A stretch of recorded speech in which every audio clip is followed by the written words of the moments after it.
수원 엽기 사건과 관련해 경찰이 어젯밤부터 피의자에 대한 강도 높은 수사를 이어오고 있습니다. 그동안 범행을 부인해오던 피의자가 범행을 시인했다는 소식이 들어왔습니다. 경찰이 공개한 피의자의 실명은 박춘봉입니다. 현장에 나가 있는 YTN 기자 연결합니다. 김전디 기자. 네, 사회일부입니다. 네, 피의자가 범행을 시인했다고요? 네, 그렇습니다. 그저께 경찰에 긴급 체포돼 고강도 조사를 받아온 박춘봉은 오늘 새벽부터 범행을 인정하기 시작한 것으로 알려졌습니다. 경찰은 범행을 부인하던 박춘봉이 증거를 차례대로 제시하자 심경의 변화를 일으켜 범행을 시인하고 있다고 밝혔습니다.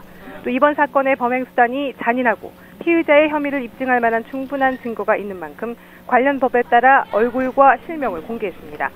수원 엽기 살인 사건의 피의자는 앞에도 말씀을 드렸지만 55살 박춘봉입니다. 그동안 박춘봉은 경찰 조사에서 횡설수설하며 범행을 부인해와서 수사에 난항을 겪었는데요. 피의자가 범행을 시인함에 따라 앞으로 수사에 탄력을 받을 것으로 보입니다.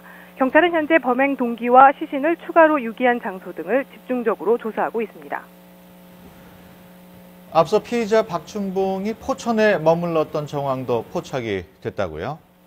네, 그렇습니다. 이 박춘봉이 피해 여성의 휴대전화를 가지고 경기도 포천 토흐릅에 한동안 머물렀던 것으로 파악됐습니다. 그저께 박 씨를 긴급 체포한 경찰이 통신 수사를 벌였는데요.